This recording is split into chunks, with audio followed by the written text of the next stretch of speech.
Bueno, ahí abruptamente dije y media y, y salió la cortina.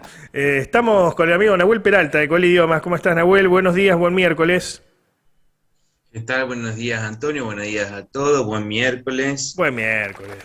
Aplausos, aplausos, aplausos para el amigo Me, Nahuel. me ponen muy contento los aplausos los miércoles a la mañana. Bien, reconforta, reconforta. ¿Qué tenemos para hoy? Bueno, hoy vamos a ver un poquito de historia y con esto vamos a ir a una particularidad de la historia italiana. Ajá, Si yo te pregunto, Antonio, ¿cuál es la capital de Italia? Roma. Roma, exactamente, y estás totalmente en lo cierto, Sí, pero no siempre fue Roma. no siempre fue Roma. ¿Sí? No siempre fue Roma. En un principio, cuando se comienza a conformar el reino de Italia, ¿sí? Tenemos que pensar que hasta la Segunda Guerra Mundial, Italia fue un reino, ¿sí? Luego de la Segunda Guerra Mundial se cambia de forma de gobierno a una forma republicana, pero hasta la Segunda Guerra Mundial Italia fue un reino. Este reino de Italia, cuando comienza a surgir bajo la casa, el gobierno de la casa Saboya, ¿sí? Comienza con su capital a Torino, a Turín. Ujú. ¿Sí? Ahí vamos a ver que igualmente, si el que tenga la oportunidad o el que tuvo la oportunidad de conocer Turín, va a encontrar que realmente es una ciudad majestuosa. Estamos hablando de 1860, 70, ¿sí? Torino estaba a la par de cualquier ciudad europea, ¿sí? Con realmente el movimiento que lleva una gran ciudad y obviamente con el movimiento y el empuje, el desarrollo que tiene cualquier capital de reinado, cualquier capital de país. Luego, esta capital, esta sede de gobierno, se mueve a Firenze, ¿sí? Esto tiene que ver también con el movimiento que hacen los franceses, ¿sí? Abandonando todo el territorio del Vaticano, abandonando todo ese territorio y permitiendo el movimiento del gobierno italiano, Ujú. ¿sí? Del Reino de Italia, hacia un poco más el centro, ¿sí?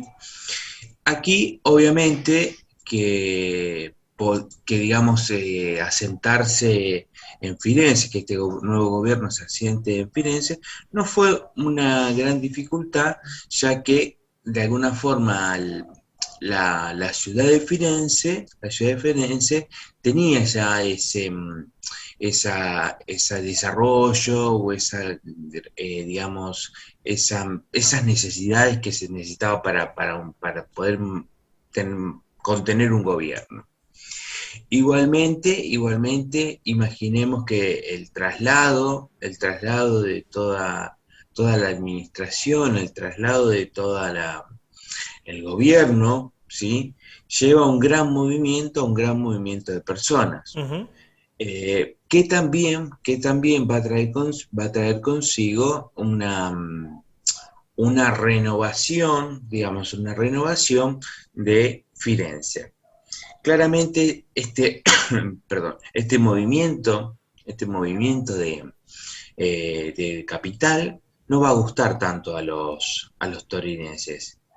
¿Por qué no le va a gustar? Porque tiene que ver con, obviamente, ya no va a recibir el mismo dinero, la ciudad no va a recibir el mismo dinero siendo capital, haciendo parte del Reino de Italia. Muchas de las obras que habían estado pensadas para contener este gobierno, también pasan a estar a cargo de la comuna, digamos, a ser de la ciudad. y no ya del propio gobierno del reino, ¿no es Ujú. cierto? Luego,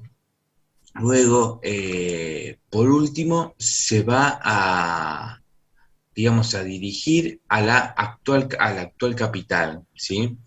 En 1871, ¿sí? En 1871 se proclama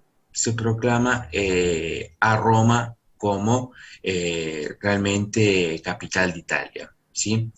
Esta Roma capital de Italia la tenemos que pensar también con todo el simbolismo, ¿no es cierto? Con todo el simbolismo que genera, ¿sí? El traslado de la capital a Roma. ¿Sí? Roma ya obviamente contaba con una estructura grande, contaba con una urbanización para poder contener al gobierno. Claro. ¿Sí? Al gobierno. Entonces, siempre acordémonos que hasta acá estamos hablando de un reino, ¿sí? Bajo la Casa Saboya, ¿sí? Eh, entonces,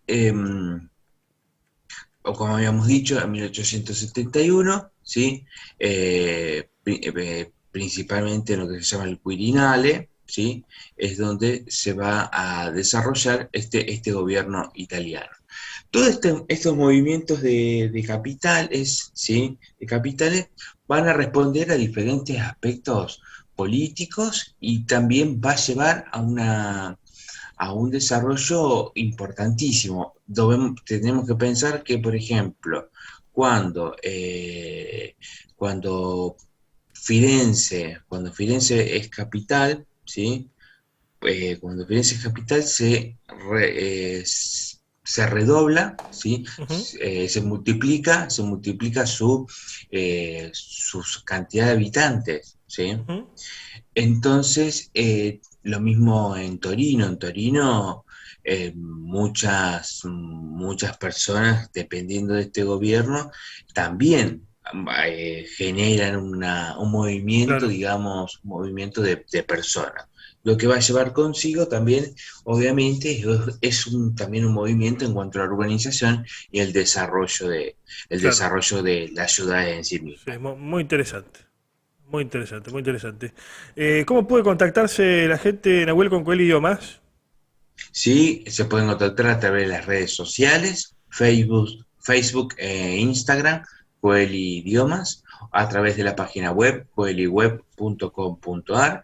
Sí, ahí dentro de la página tienen también contactos para poder comunicarse, o si no, al WhatsApp, perdón, al 3413 82 22 23.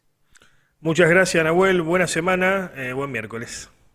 Igualmente, gracias a ustedes. Chau, chau, buen miércoles. Adiós.